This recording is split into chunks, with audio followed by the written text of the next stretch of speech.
have to pass the bill so that you can find out what is in it. What? If you like your doctor, you will be able to keep your doctor.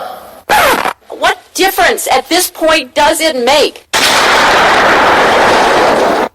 Doesn't make sense.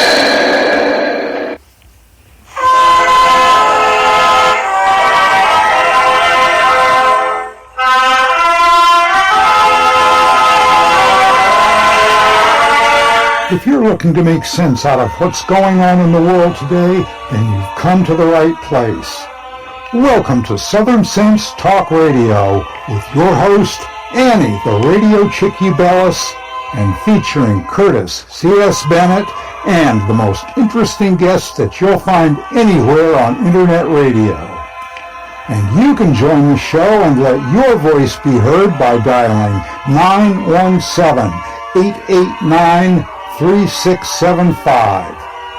So sit back, relax, and remember, Southern sense is common sense.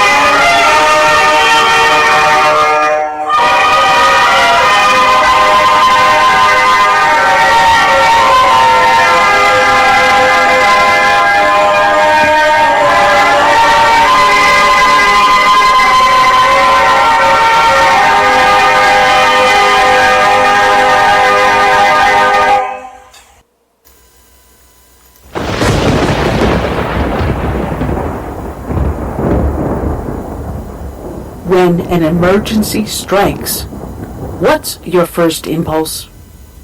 If your answer is run to the grocery store, you're likely to find chaos and plenty of empty shelves.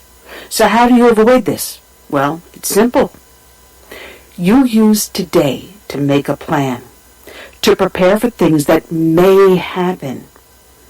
It's a hurricane, earthquake, blizzard, or even social unrest, especially in today's political environment. The practical place to start is by storing up food in your home. And I use My Patriot Supply for my food storage. If you don't have an emergency food supply, it's time to do so. Here's a great item that makes it really simple. A 2-week food kit that comes in a rugged tote. And it's only $75 when you go to my special website, preparewithsouthernsense.com, or call 888-441-7290. This food kit includes breakfast, lunch, and dinners that will last up to 25 years on your storage shelves. So order now and prepare yourself, and then rest easy. So it's very simple. Just call 888-441-7290 or go to preparewithsouthernsense.com. You know what? Let's make it even more simple than that. You're listening to my show, and it's called Southern Sense, and you know you put a dash in the middle, southern-sense.com, and click on the icon for My Patriot Food. Well, if you want to insist, you can still go to 888-441-7290 or go to my website, Southern Sense, put a dash in the middle, southern-sense.com. Be prepared. Point out the colors of you, I see them too, and boy, I like them. I like. All right. Welcome to another venture here on Southern Sense. You're listening to on Blog Talk Radio, SHR Media, the Lone Star Daily News, up on iTunes, Stitcher, Spreaker, YouTube, Facebook. Oh, the heck with it. Go to the name of the show, put a dash in the middle, southern-sense.com. I'm your hostess with the mostest, the radio chick, Annie, along with my co-host, Curtis C.S. Bennett. Good afternoon, Curtis, and we're already starting the show off. 1 week off, and it's already all messed up. I am unable to get the broadcast to go over onto Facebook because I got everything all set up, and just as I'm doing it, it says you have to reauthorize Facebook. What the? So now I'm trying to get the program to work to get me back in. So if anyone's trying to find out where I am, I'm not up on Facebook just yet. This is messed up.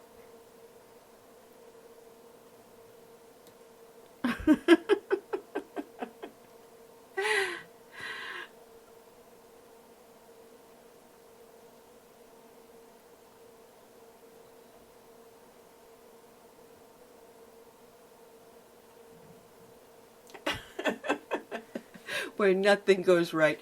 Listen, we got ourselves jam-packed up. So we got to move things along a little bit fast today, and so I hope you guys can keep up.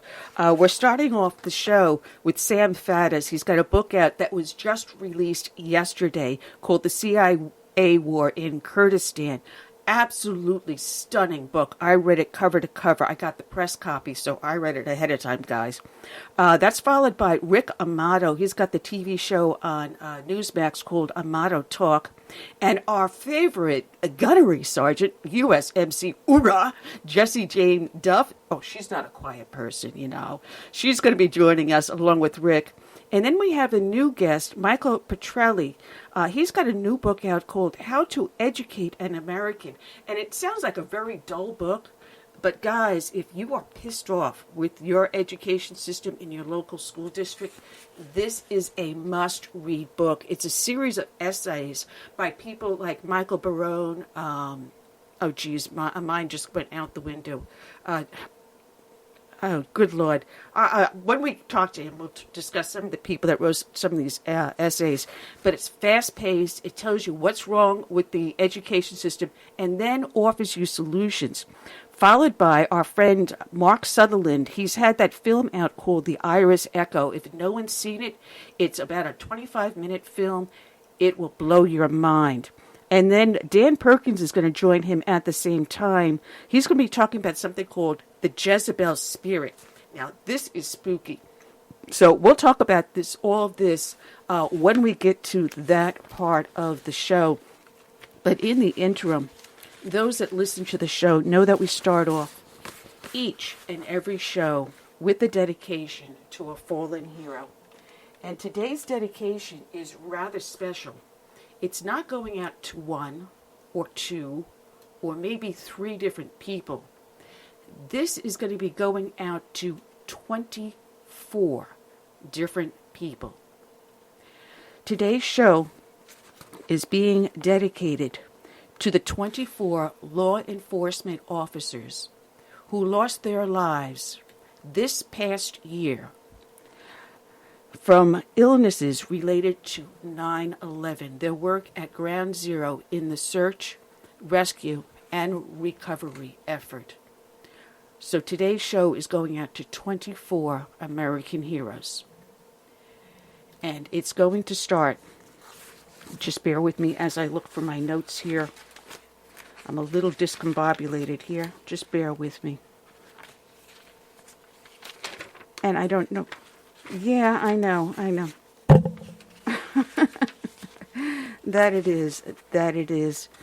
And actually, I misplaced the sheet of paper I've been looking for. Oh, my goodness. Well, anyway, on 9/11, 4 planes were launched by Al-Qaeda hijackers at the United States. 1 at the Pentagon, 1 at the Capitol, and 2 at the Twin Towers. Over 25,000 people were rescued that day from the Twin Towers. But since that time, the brave men and women that served in law enforcement, in the steelworkers industry, as firefighters and other first responders, responded to the World Trade Center. And since that time, these men and women have been dying. And they continue to die from diseases and illnesses, mostly cancers, related to 9/11. And today's show is dedicated to these brave men and women. and for those that have passed since that date. From the New Jersey State Police Department, on April 2nd of this year, Staff Sergeant Brian U. McCoy. From the Port Authority from New York, New Jersey Police Department, on June 6th, Police Officer William James Fahey. From the Cuyahoga County Sheriff's Office, on August 29th, Under Sheriff Joseph P. McLeod. From the New York State Police, on August 10th, Sergeant Jeffrey M. Caesarea. From the NYPD, 20 officers lost their lives from 9/11 related illnesses. January 19th, Police Officer Kenneth Xavier Dominique. January 28th, Detective Joseph M. Roman. March 9th, Police Officer Gregory V. Melita. March 14th, Detective Philip T. Perry. March 21st, Police Officer Michael Edmund Teal. April 10th, Detective Charles James Humphrey. April 25th, Lieutenant Philip E. Panzarella.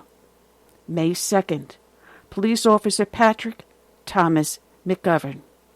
May 29th, Police Officer Keith A. Ferrara.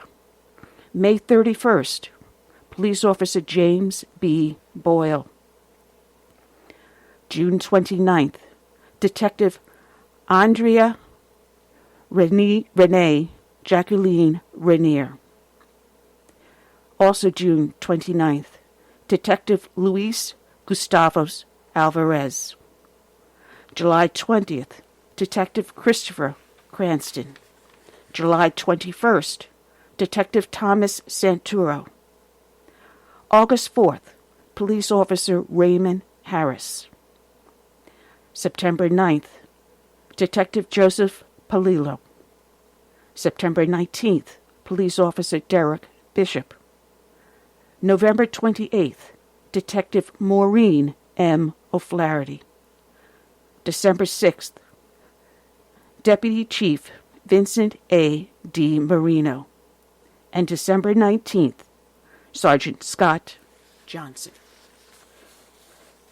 24 brave men and women who on September 11th selfishly dove into the disaster at Ground Zero, working tirelessly to rescue people, working tirelessly to recover those that we lost. Today's show is dedicated to these brave men and women, and to them we play this song by Todd Allen Herndon, My Name is America. May God bless each and every one.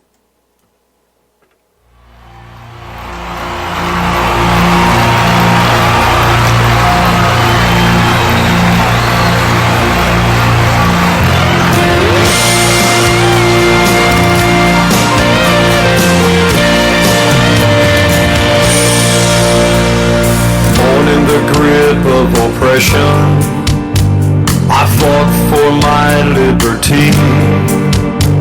I paid with the blood of my people.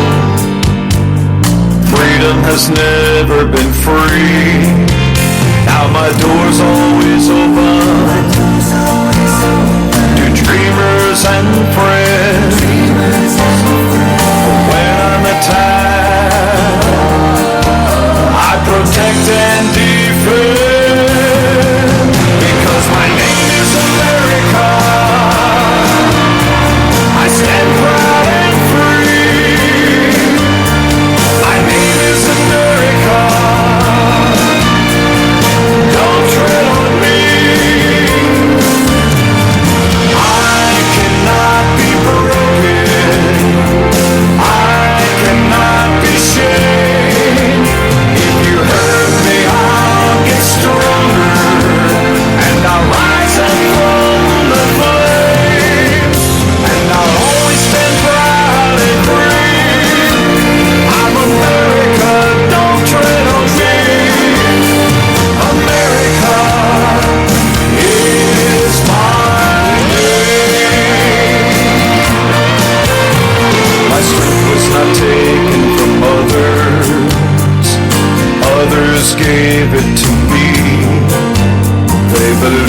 the virtues I stand for, my respect for humanity. Now I'm challenged by tyrants who envy my power, but their vicious deeds become my finest hour, because my name is America. I stand proud and free. My name is America. Don't tread on me. I cannot be broken. I cannot be shamed. If you hurt me, I'll get stronger, and I'll rise up from the flames, and I'll always stand proud and free. I'm America, don't tread on me. America is my name. For those who need me, I'll always be here. For those who will harm me, I'll face without fear. But I'll always stand proud and free. I'm America, don't tread on me. I'm America, yes, America is my name. Is my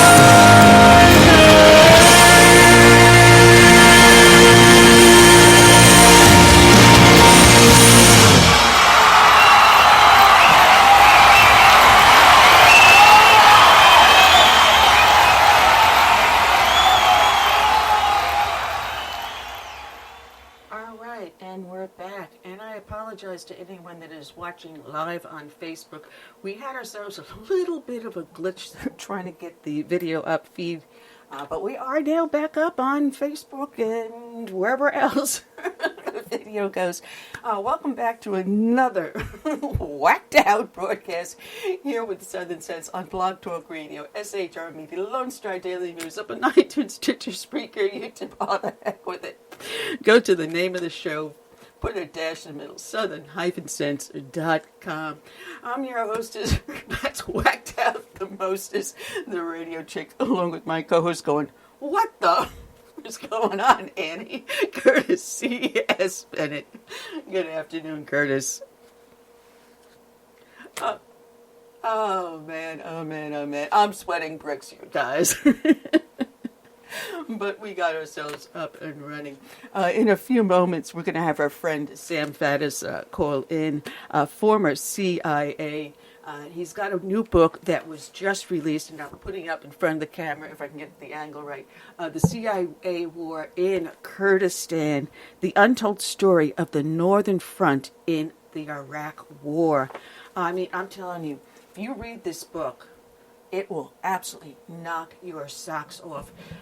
He was there right smack in the heart of everything. And talk about snafus, talk about a dysfunctional government, what this man went through, and his life at risk, and the lives of the men and women that worked with him that were put at risk by incompetence, not on his behalf, but back at headquarters, and trying to get approval from the government and promising stuff to the Kurds that he eventually was not able to deliver, but found ways about trying to get it smuggled in.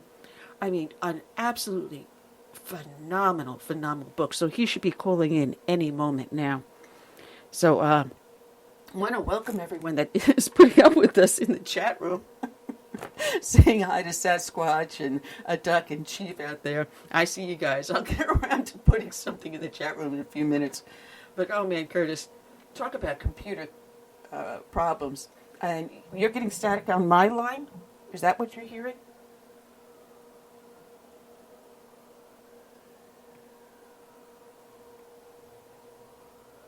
Oh man. I don't know. Well, I don't know. People tell me in the chat room whether or not you can hear us clear and nice. Otherwise, it might be something on Curtis's end. But we'll just keep on going. But, there is so much to talk about that's going on. And you know me, Curtis. I got about 1,000 different things I pull out to talk about. I've got like about several inches thick of stuff to...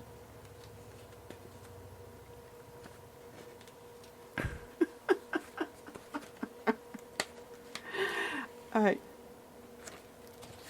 right. They're saying they're hearing a buzz in on the line. So, guys, what I'm going to do is I'm going to see if I can try to call myself back in. So, Curtis, bear with us while I try to see if I can get myself dialed back in here. So I'll be back in a few moments.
If you or I had done that, we would have the Secret Service sitting on our doorstep in a cocaine heartbeat.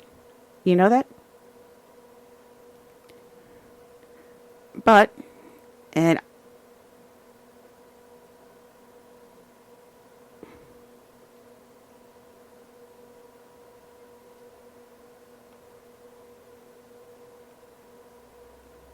yeah. Oh, sure. Well, actually, he turned around and said he thought, no, he didn't demand, he thought it might be a good idea that Ruth Bader Ginsburg and, who was the other one, Elena Kagan? Or was it Sotomayor? I forget. Sotomayor should recuse themselves in weighing in on certain issues which they advocated off the bench, certain issues that they actively advocated for off the bench. Now, how can you be impartial in deciding an issue in which you actively worked for? Now, isn't that a conflict of interest? By law, a conflict of interest by the court. So what he said had legal basis to it. But what I'm going to say it, Schmuck Schumer did not have legal basis. But anyway, with that said, with such colorful language, I'll bring our guest in on the line. And good afternoon to Sam Faddis. Good afternoon, Sam. How are you today? Well, how do you like the introduction? I'm just discussing Chuck Schumer with the colorful language, my New Yorker in me.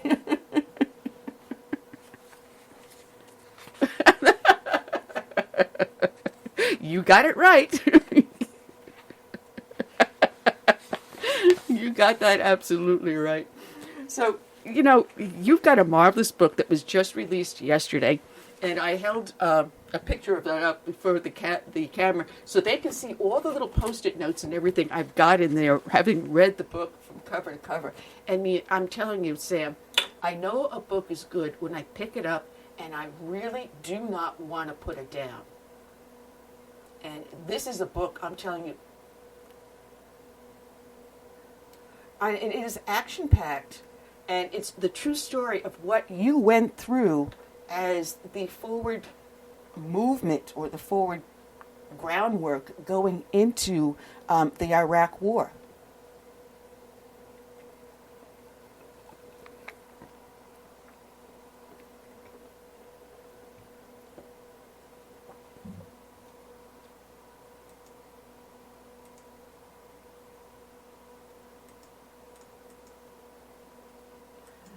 Yeah, and you went in, and I don't even know where to start because I've got notes all over the place.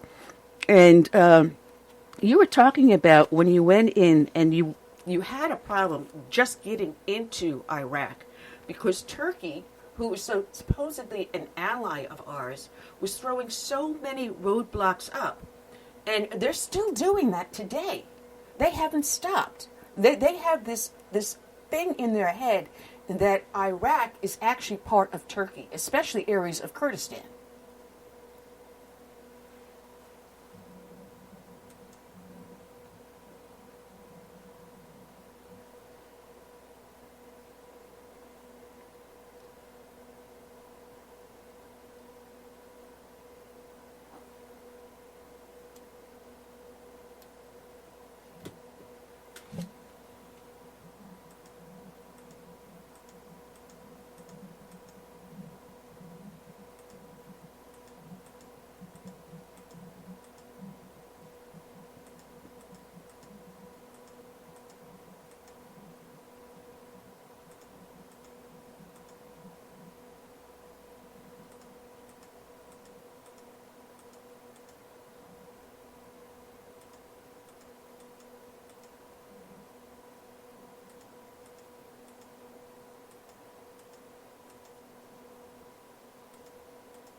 Yeah, and just trying to get supplies across.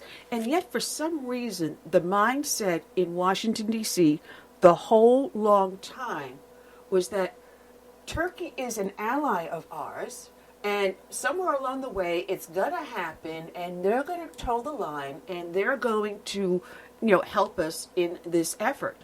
And that was one of the biggest boondoggles of the whole episode.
It's funny because, I start each show off with a dedication to fallen heroes. And what people don't understand is, when a hero falls, there's plaques, there's accolades, there's everyone knows who they are. They get street names after them. They have memorials put up. But when it's the CIA, no one knows. These are men and women that put their lives on the line for our country. And should they fall, in the line of duty.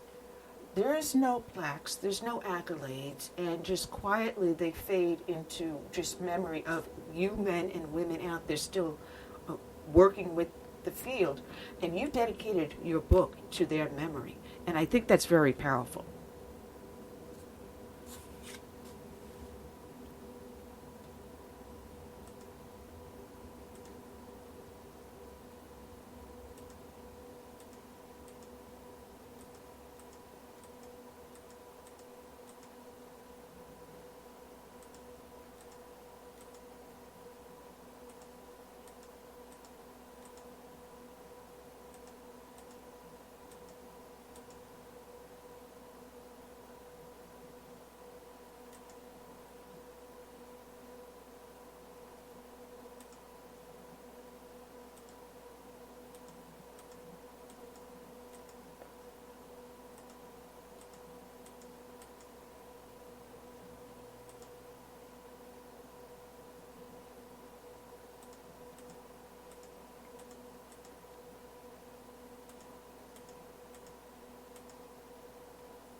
Yeah, well, today's dedication we did was to the 24 men and women that lost their lives to 9/11 related illnesses. And people don't realize it has been 19 years and still the first responders are still dying today and no one knows their names. And when I did that, I did it because I thought of you and I thought of the men and women you served with that lost their lives that no one knows their names.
Go ahead, Curtis.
It is crazy because when Erdogan took power, everyone goes, "Oh, he's pro-West. He's pro-West." And when you looked at what he was doing prior to coming to power, and I'm saying, no, he wants to reconstitute the Ottoman Empire, and no one believed me.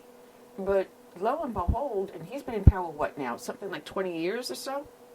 Am I right or wrong? Something to that effect.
No, it's not. Now, one of the primary purposes that you went into Iraq was to look for weapons of mass destruction. And you were supposed to be inserted back in February, and it was quite a while before you finally got in there. February 2002. Let me finish the statement. It took a while for you to get in there, and you started to do the search for weapons of mass destruction. And you had some possible leads, some possible false leads, and back and forth. You never actually found anything. But here, back in the United States, we were having a large discussion about why are we going over there? Should we be going over there? But people didn't understand that Saddam Hussein had been putting up so many blusters, so many threats, and not just to the national stage, but to his own people, to the point that even his closest advisors assumed he had them without actually knowing for a fact whether or not he did.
Well, I'm kicking myself because I wanted to send you an editorial I wrote in reference to this back in May of 2003. And at that time, my local paper wasn't as communist as it is now, so I had complete below the fold for the entire editorial, which was 4 columns. And, here I am. I'm not someone with your knowledge, but I had enough where I read the news, I checked things out. I don't look at just one side. You know me, Sam. I'm going to tackle everything for every side of it before I completely understand an issue. And this guy was going, what are you going in for? Weapons of mass destruction. And I then cited the 11 UN violations that Saddam Hussein committed in our ability to inspect 4 weapons of mass destruction. 11 times he challenged the UN and violated their specific resolutions, and I listed them. Resolution 687 being one of them. Resolution 1141, another one that he violated. And I go on and on and on, even listing the paragraph of each resolution he violated. I counted them: 661, 678, 686, 687, 688, 707, 715, 986, 1284, 1441, and so forth. And then I said that your primary goal was not this. And in my editorial, I stated in 93 that your primary goal, not knowing you back then, was to get rid of Saddam Hussein. And I told this idiot who I was responding to that because of the environment that Saddam Hussein had created for his people, that the average age of a person was only 36 to 48 years old. And he had been in power at that point for 12 years, and they had been under his thumb for those 12 years. And I told him, this is at least 1/3 the lifetime of these individuals that they have been oppressed, that they don't know freedom. That you guys were going in there to get rid of Saddam Hussein primarily. And if I knew this back in 93, why do we have people here today in 2020 going, where's the weapons of mass destruction?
No, no, not at all. And you had mentioned the atrocities against the citizens, and you talked about in your book some instances where this young girl who was handicapped, autistic, being kidnapped out of the hotel, and the horrors that she went through. And this was just one girl. This is happening almost on a daily basis. His two sons, Uday and Kusei, were notorious for, going through the towns and saying, oh, that one looks good, just swooping the poor victim up and then dumping them back in the street. And they're lucky if they're still alive when they get dumped back in the street. I don't know if you can say they're lucky if they're alive.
Wow. the courage of these women and the courage of the Kurds themselves. Now, there was two factions of the Kurds. There was the KDP and the PKK, and you had to walk a fine, the KDP, the PUK, and you had to walk a fine line between the two of them.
And you had the green line where you had the Iraqis on one side, you had the Kurds on the other, and neither one is supposed to cross. But the Kurds had such a wonderful smuggling system that when it came to things like you promised them, like you were trying to get them gas masks because you knew Saddam had these weapons, and you knew that they've used the gas against them in the past, and you wanted to protect them. Because you knew at somewhere along the way, Saddam's going to know that you're there. And once he did, he started to do attacks on you, trying to assassinate you. You knew that you were putting them at risk. They needed these gas masks. But, you and the Kurds, sneaky little devils, aren't you?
Well,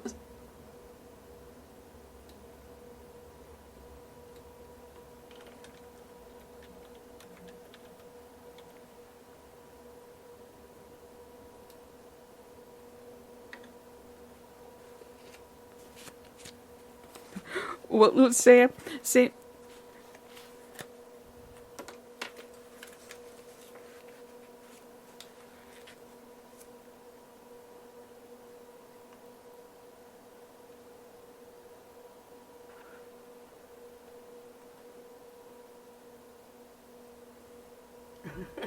no, no, no, Sam.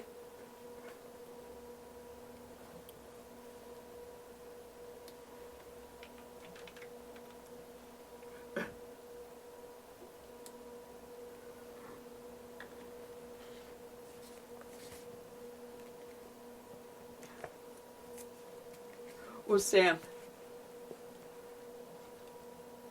I've got my next guest in on the phone, but Sam, people, I'm telling them to buy your book, which was just came out.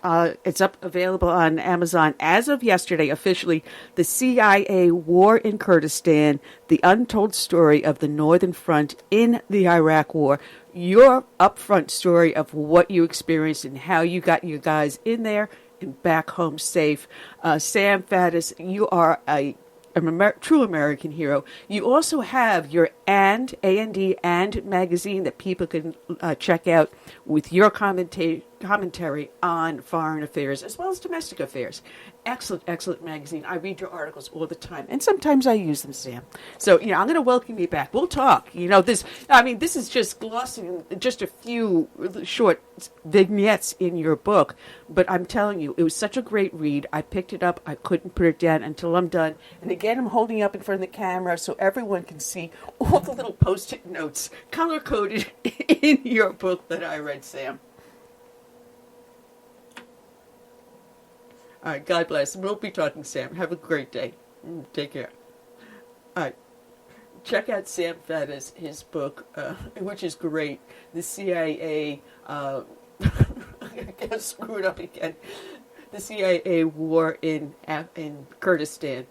Also check out his online magazine and A&D magazine. Want to welcome to the show back again, Rick Amato. Amato Talks. Good afternoon, Rick. How are you doing today?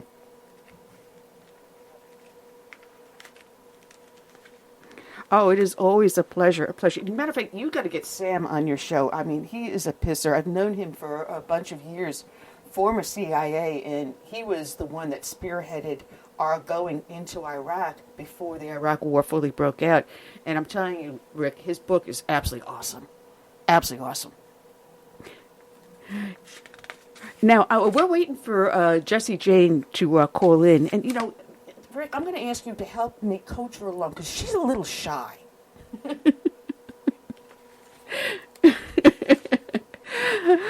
You just sent me a great editorial, and where'd I put it?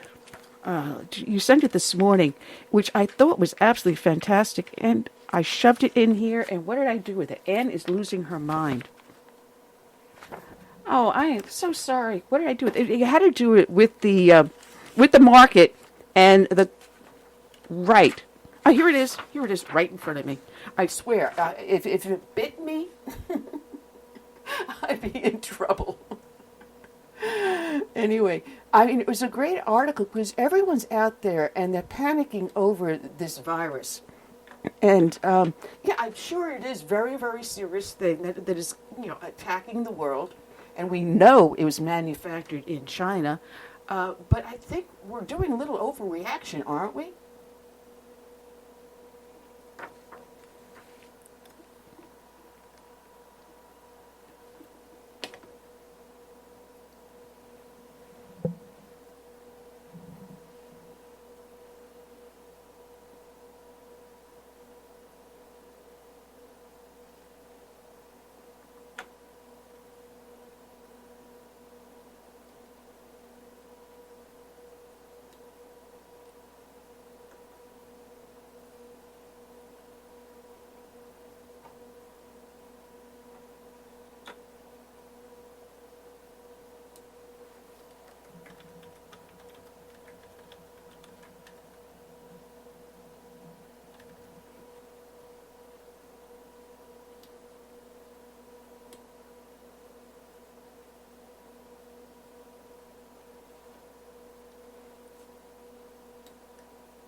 actually,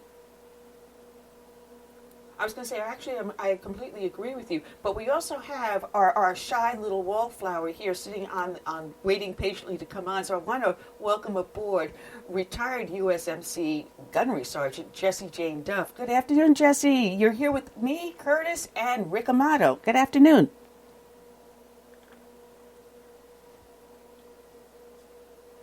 Oh, you know you're always welcome here, girlfriend. This is like appearance number 3, and we're looking for appearance number 25 down the road.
Rick, I told you she's shy.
Well, there's a lot of truth to what she's saying, Rick. You know, I went to the rally here in South Carolina last Friday, which is why I wasn't on the air.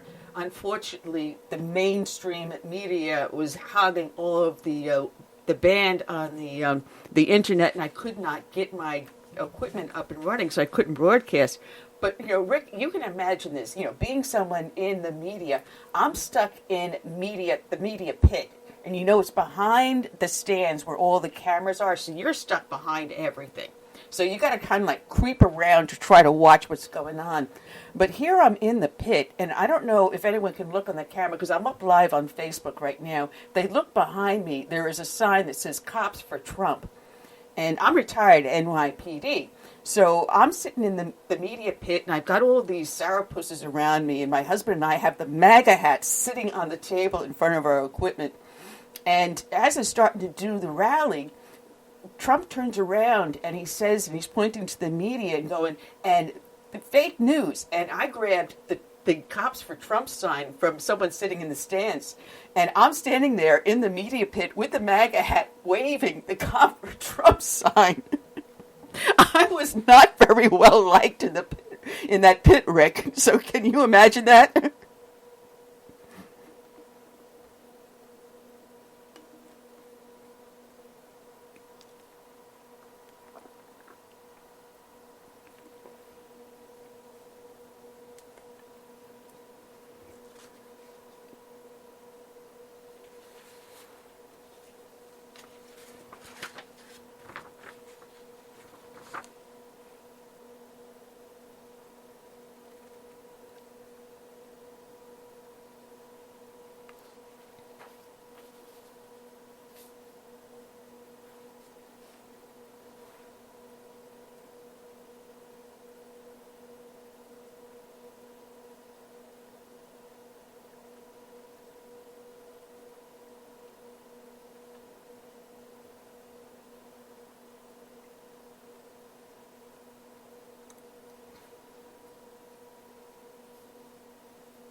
All right. Rick, make it quick so she can get her point in also then, okay?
Yeah, unfortunately, Rick's call had dropped, so we're going to have to do without Rick. But, you mentioned, the primary.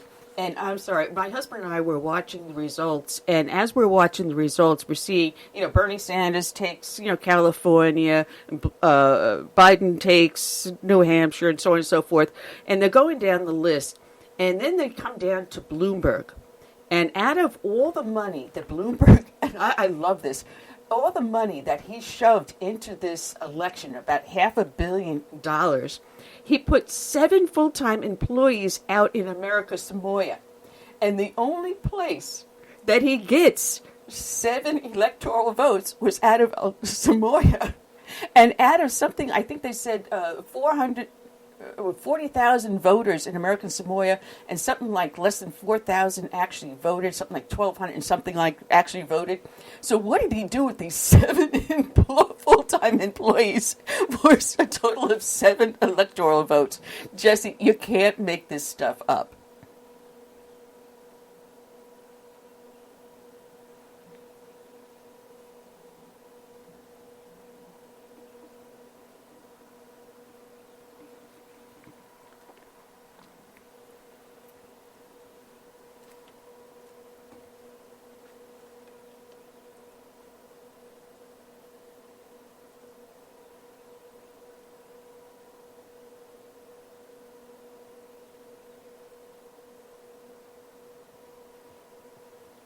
Wuhan, yeah.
It really, you brought up a good point, Kurt. Oh, hang on, you made a good point, Jesse, because when it comes to Social Security and Medicare, we paid into Social Security, and from that Social Security check that we paid into and we finally get our return back without interest all these years, they take money out to pay for Medicare. So I am paying for that insurance that the government guarantees. That was my money that went to Social Security. You owe it. Pay it back to me. So when someone turns around and goes, well, you don't believe in socialism and you don't believe in health care for all, but you get Medicare and you get Social Security. Well, dingbat, I paid for it. It's mine. Keep your damn hands off of it.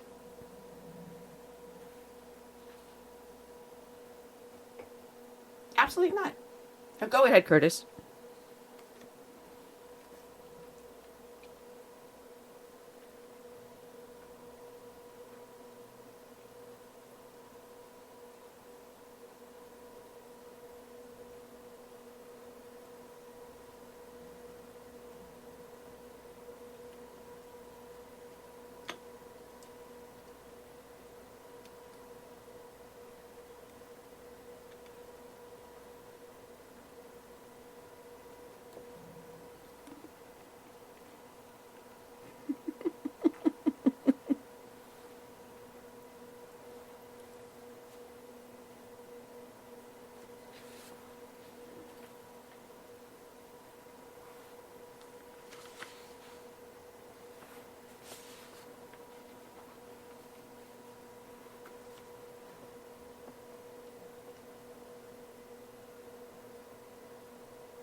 Absolutely. Absolutely. I just got a message from Rick that he had to jump off. He had another commitment, so he couldn't stay for the full half hour. But Jessie, he enjoyed you. He actually had a hoot. So it wasn't.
No, you didn't. Now, I just want to throw over to Curtis. Curtis, you're making a phone call now, correct?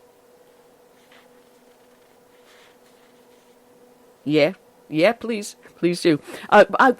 We were talking about some of the numbers, Jessie, and I was reading these off to my husband. And God bless my husband. You have to marry someone that thinks the same way you do. I love this man. But in New Hampshire, for the Democrats, Obama primary in 2012 was supposed to have record numbers. So Obama in New Hampshire garnered in the primary 49,080 votes.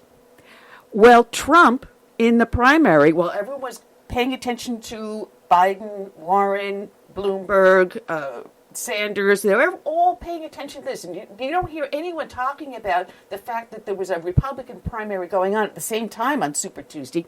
So 49,000 under Obama, which for a record number in 2012. New Hampshire for Trump went to 129,696. Oklahoma for Obama in 2012, record number, 64,389. Trump this year in Oklahoma, 273,567.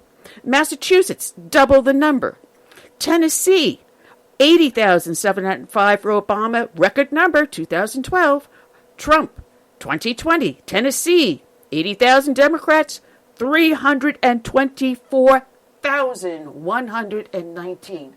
Jessie, are we talking about a wave? This is a tidal wave. This is a tsunami.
Well, Curtis, put it on. Oh, jeez, Curtis. Sorry about that. My co-host is trying to call someone in here. Here we go. I just fixed this for him. Sorry about that, Jessie. The Democrats had all these people that, were trying to help Bernie Sanders. You had AOC and Ilhan Omar. Well, guess what? These are people that went out there and had massive crowd to show up for Bernie Sanders. But where were they to vote? They didn't show up. Now you're finding one after another, Democrats are being turned off to the Democratic Party and are coming over and becoming Trumps. They're becoming Trumpsters. Even his own daughter finally said, I'm walking away from the Democratic Party. Ivanka Trump registered as a Republican so she could vote in the New York primary. God bless her.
Well, I think everyone's starting to realize that because, Trump has this uncanny knack, without anyone realizing it, to do minority outreach. And everyone goes, well, the Republican Party isn't outreaching. Well, what is President Trump doing? He has done more for minorities and for women than any other president I have ever known. But he does it in such a quiet, subtle way. And you know what? Because he's not tooting his own horn and no one's paying attention, the minority community is paying attention.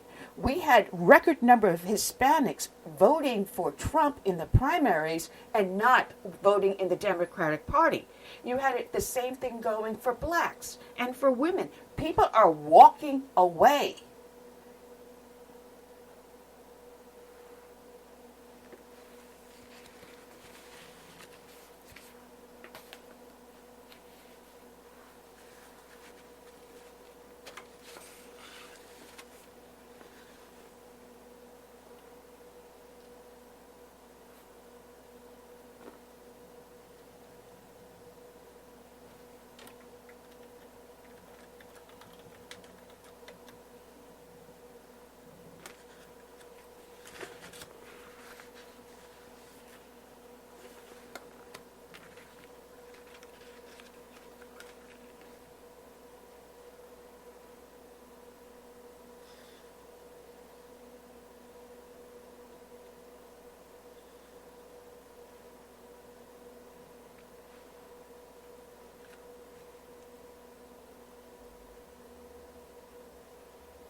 Well, Jessie?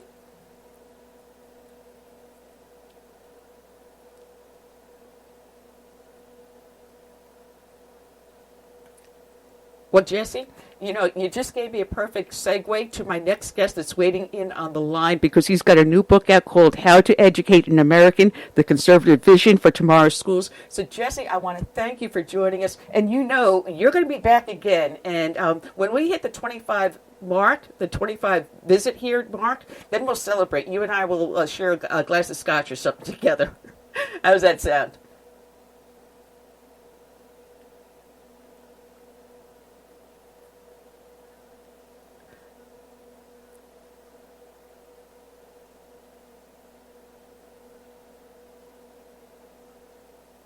Well, God bless, Jessie. And people can find you at your name, jessiejaneduff.com, and Semper Fi, Jessie. God bless. All right, Jessie Jane Duff, check her out. We got our next victim up on the line. Always having fun, always to have a new guest in on the show, Michael Petrilli, who's got a great book. The title does sound very, very dry, but I tell you, it is an exciting book to read. How to Educate an American, The Conservative Vision for Tomorrow's Schools. And Michael, I got to tell you, when I talked to Stephan, I said, Stephan, I can easily sit down and talk to you for a full 3 hours on this book, but he said he could only do half an hour. So I'm going to do my best shot to try to get through what I want to talk to you about, because this is a near and dear subject. And I got to tell you, I run a tea party here in South Carolina, and last month we had our school superintendent in at the tea party meeting.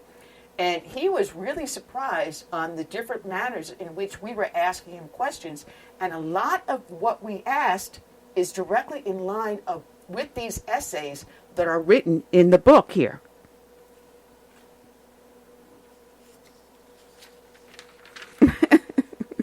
It is a pleasure. Now, the book, you compiled, because you're the one that edited it.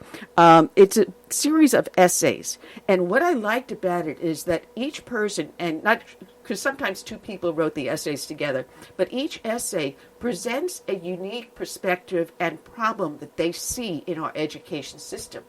And they present the problem, they break it apart, they show the history of it, show why it's destroying our society, and then they offer the solutions, which I love. A lot of people are so willing to say, well, this is wrong, that's wrong, that's wrong, and offer no solutions. This book does.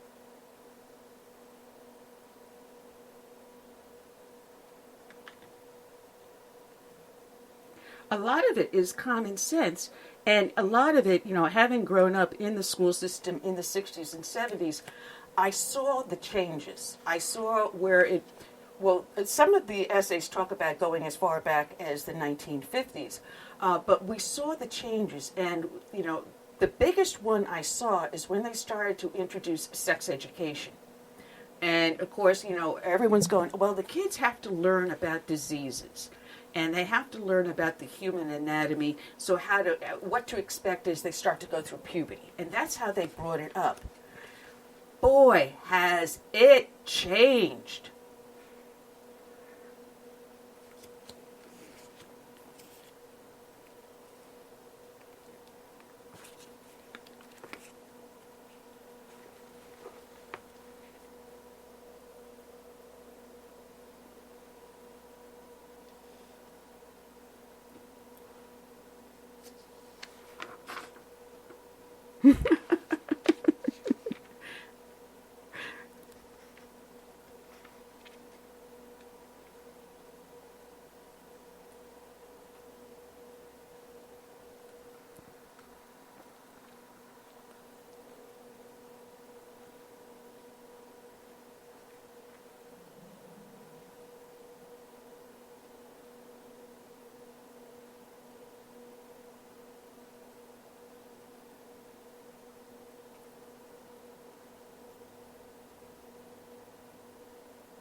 Well, you just said something that is one of the points I have here. And I actually have like 3 pages of notes for all my guests today. And you take up about a page and a half. One of the reoccurring themes I noticed in the book is that we can't debate how and what to teach unless we build upon the founding blocks of self-discipline and strong inner character. The original purpose of the public school system. When we started the public school system, that was the original purpose, because the founding fathers believed that unless you have good moral character, you cannot be a good citizen. And you can't be a good citizen unless you have restraint and discipline.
Now, you just stepped right into the point I have sitting here talking about the chapters. Number 1, chapter written by Jonah Goldberg. And the point was that we are allowing history to be rewritten. The point is to shut up our voices. We've got radical historians out there rewriting histories. When we have the book, History of the World, being taught to kids in junior high and high school that dedicates page upon page upon page to Islam, and only half a page to Christianity and half a page to Judaism. And where are any of the other religions, such as the American Indian? That's not even in the history books anymore. And yet, they are the oppressed members of society. But we're the bad white guys. Why aren't we teaching all of history, true history, good, bad, and in between? But no, they'd rather whitewash it. We as Americans are always the evil ones. So you conservatives, you Republicans, sit down and shut up. We know better than you, and we'll teach your kids the way we think they should learn, not the way that you feel they should be taught.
Well, I have to tell you, I am not a shy or quiet one, and I have shown up at the school board meeting. And matter of fact, they decided at one point that they had an uneven number of people on the school board, so that when they voted, they had some sort of weird Common Core math that a person could be counted as less than a full vote. And I showed up with a sign saying that this is not Common Core math, and I sat behind the previous school superintendent, and I placed my business card in front of him, and I must have been about maybe 6 feet away from him with my sign about Common Core math in the school board, which was a rather clever sign. I'm sorry I didn't keep it. And he just kind of like looked at my business card, took it and flipped it over his shoulder, upon which, Michael, I made a little bit of a show of laughing my butt off and sitting there going, I'm so hurt. Oh, my goodness. I am so devastated. My school board reps, some of them were looking at me smiling and laughing because they know me. They know I'm a clown. But you do have to be engaged. And, what I say is when I tell people to do it, don't get yourself up in a lather. When you do go in there, know what you want to say. Be precise and make yourself clearly understood, but don't go in angry and in a heat. But talk to them in a reasonable manner, and 9 times out of 10, you'll start to see the heads nod and go, gee, maybe she's making a salient point. So when you do go to these school boards, don't go as if you're on a crusade, but you have a point to make and you want to convince them that you're right.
Yeah, well, this is one of the other things, is discipline in the school.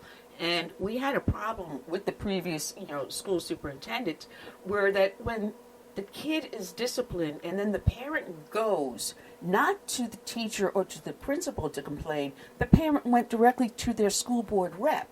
And the next thing you know, the school board is now reprimanding the principal and the teacher and siding with the parent. Why? Because the parent's going to vote for them, instead of saying, well, maybe you're right, maybe my child needs discipline. It was an upside down. This is now starting to reverse in our community. But it brings me into a point where in Chapter 3, Robert George writes about what I call the herd mentality. Kill off any dissent and fight it versus the golden rule with the truth-thinking project that he talks about. With a herd mentality, you have it where it's the parents are always right, my child is never bad, compared to what the actual truth is.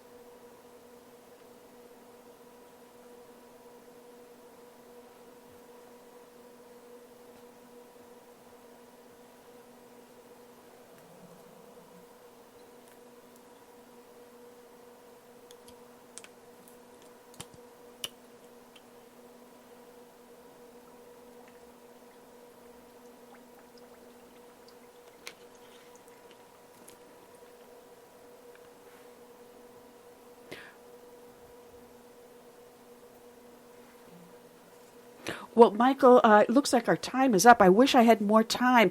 Tell Stefan you want to do a little bit more time, because there's so much more to talk about in this book and how we can take our education system back. It is a very valuable book.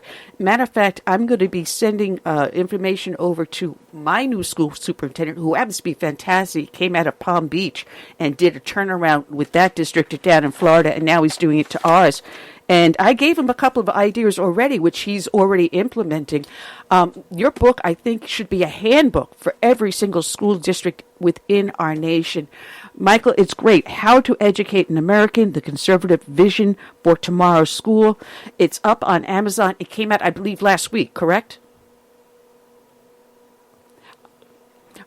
All right. Well, then you got to tell Stefan. Absolutely. Tell Stefan more than half an hour. Okay? Take care. God bless. Take care. All right. Michael Petrilli, a nice Italian boy, as my grandmother would say. A nice Italian boy, Anuch. I do believe this is our friend down in Texas, with a real Texas drawl, Mark Sutherland. Good afternoon, Mark.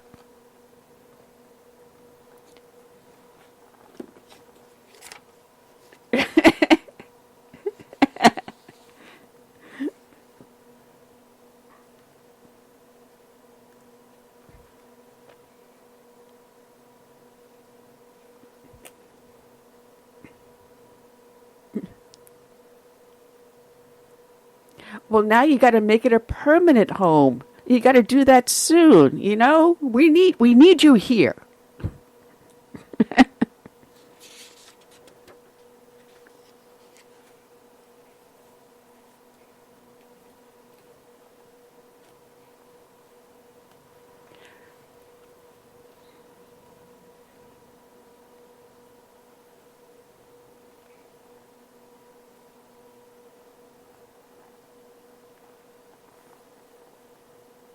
Well, unfortunately, in England, you now have a clampdown on freedom of speech. You would think the land that gave us the Magna Carta, that gave us English common law under King Harold, that you would think that land, if anything, would have protected our basic freedoms and liberties given to us by by God, not by man, but are now being taken away by man. That you would think that even England would give you freedom of speech.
Yeah, because you put out a film recently, actually it's about a year or two old, called The Iris Echo.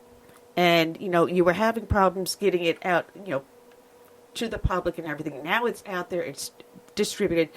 It's not a long film, it's like about 25 minutes long, but it's a powerful, powerful film. And you invoke visions of Soviet Russia and behind the Iron Curtain on East Germany, and what it actually was like before they ended up having the wall come down. It's still not total freedom, but it's very easy to fall back into it.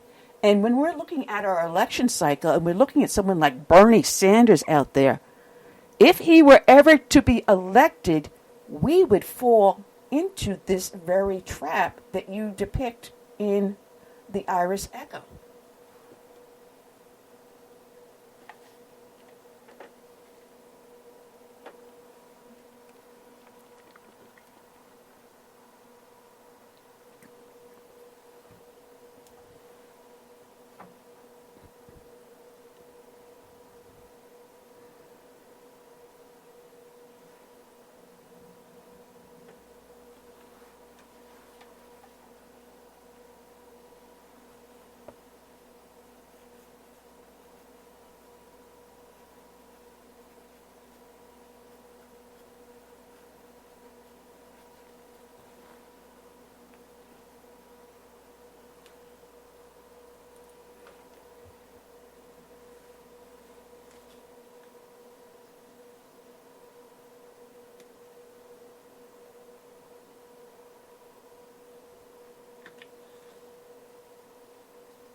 Yeah, what people fail to realize is the connection of Islam to socialism and communism.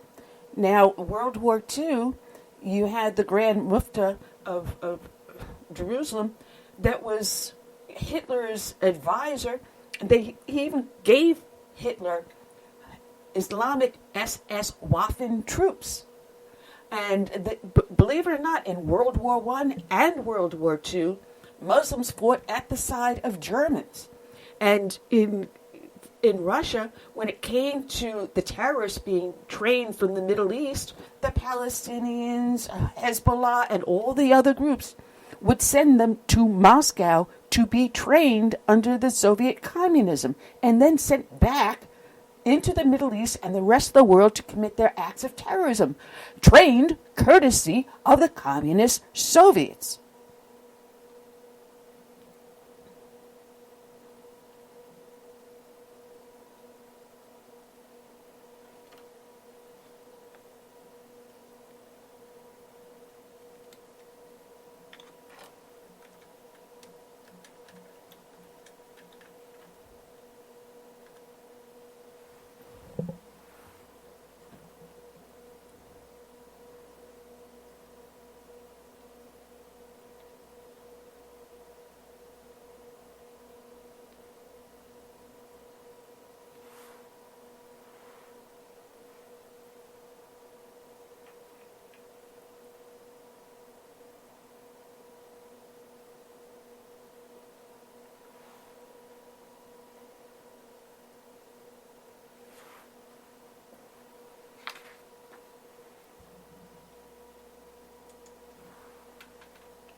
It's funny because prior to Trump coming to office, we would hear about, CARE and the Muslim Brotherhood in doing various actions all throughout the United States.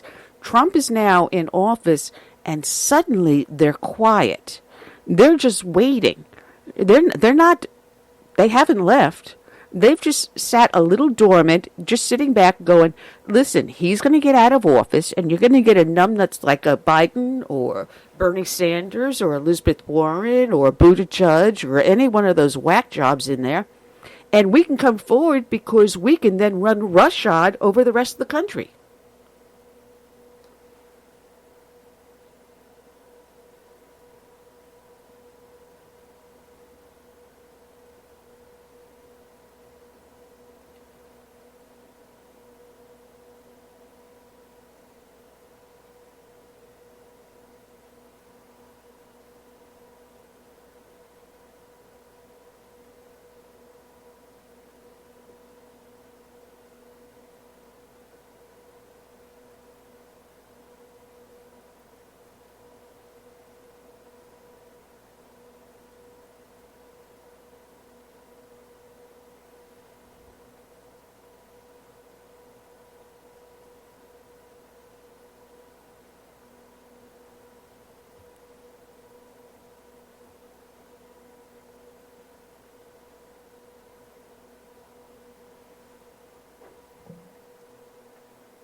Well, I gotta tell you though, because the only rating CNN gets is that when you go into a business office that has TV on, 9 times out of 10 it's CNN or NBC or MSNBC, very, very rarely will you see Fox.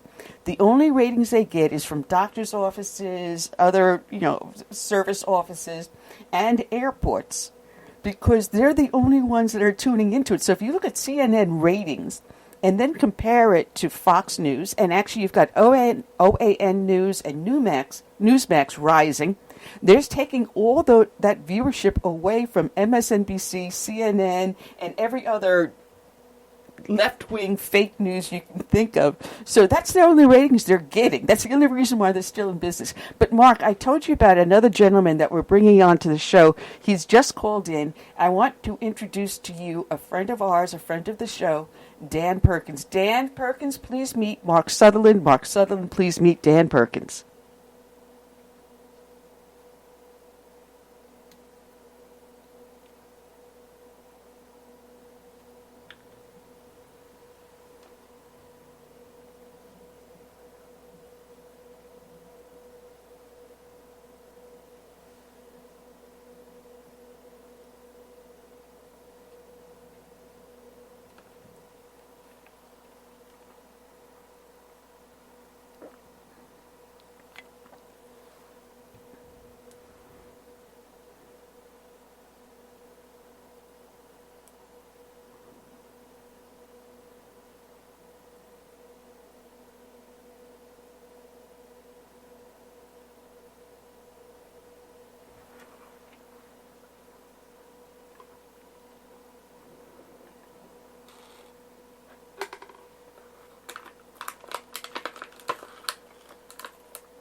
Oh. Yep.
You know,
Dan?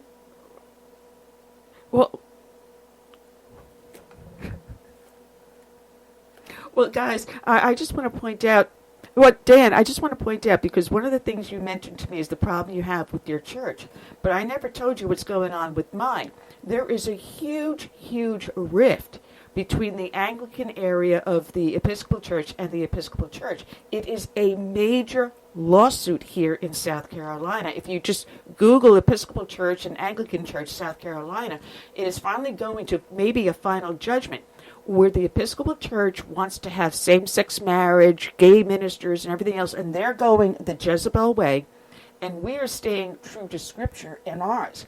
And it got so bad that the bishop of the Episcopal Church said that she would rather see our church that was established and built in 1712 turned into a mosque rather than remain with us as an Anglican church. That is how bad it is, Dan.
And how much you want to...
That is very true. That is very true. And if Hillary gets the nomination, I say she takes Bloomberg as her VP.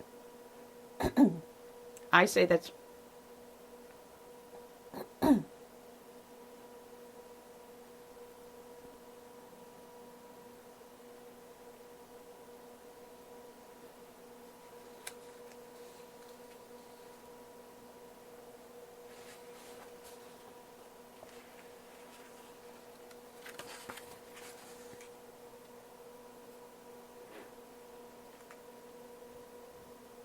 Yeah. I think it's closer to 47. I saw something recently was down to 47.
Well,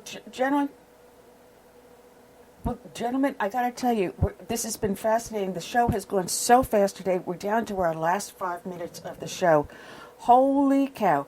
I got to get the two of you back on together. We really have to delve into this Jezebel spirit to let people understand where it's coming from, because we could vaguely talk about, the scripture unless we explain the actual history and how she came to be, who she was, and how this spirit has now become, because there's something like 37 million articles up on the internet dealing with the Jezebel spirit. But Dan, your website, from your article, if it's anything like the article you wrote about the Jezebel hunter that you sent me, it's going to be phenomenal. I got to take a look at it. But I thank you for doing this hard work, and because you answered a lot of questions when you and I talked about this, and explained what was happening to my church, what we're seeing going on around here, what is happening in the political arena and in government and in our neighborhoods. It's really important. And Mark, your phenomenal work, the Iris Echo, is really important today, especially going into this election. People have to see it and understand where someone like Bernie Sanders would lead us. Guys, you are absolutely awesome guys. I got to talk to you both over the weekend. Call me, and let's see if we can get the two of you back in. I know next week we've got, believe it or not, this is the name of my guest, Cat Turd. He's got a really humorous book out there. And we also have economic guru Mike Busler, who's going to be talking to us. But I got to tell you guys about the book Cat Turd. It is really, really a very humorous and way of looking at the left compared to how the right deals with them. Very sarcastic. But guys, thank you for your hard work. And like I said, call me over the weekend. Let's see if we can get the two of you back on, because I do have time on next Friday. If not, then let's move it on to the following Friday. There's just too much to talk about.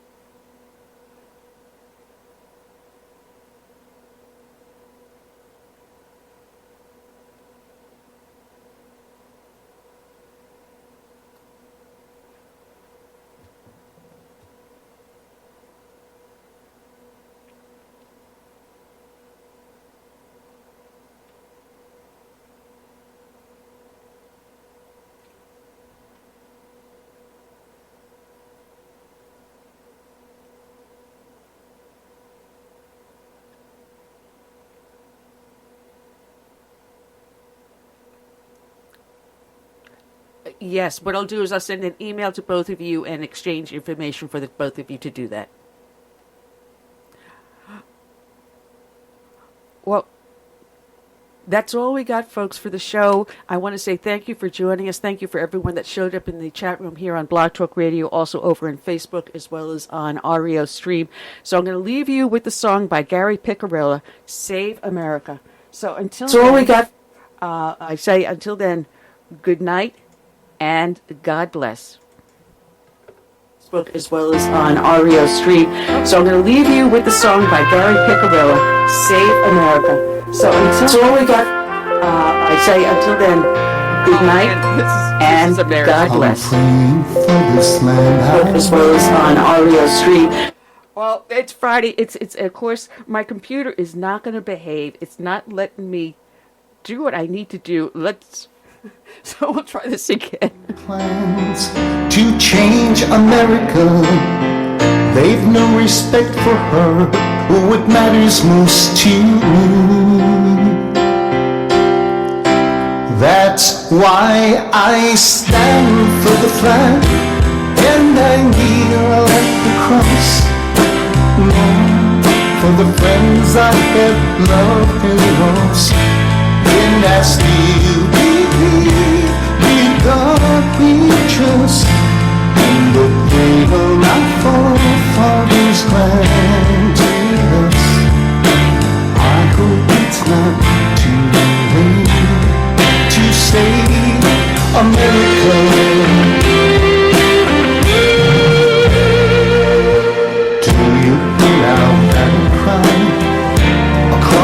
America. We've got to rescue her. You know it's up to me and you to see the truth behind their lies. Don't change America. God bless America and the red, white, and blue. That's why I stand for the flag and I kneel at the cross. Long for the friends I have loved and lost, and I still believe in God we trust, and the freedom I forefathers granted us. I hope it's not too late to save America.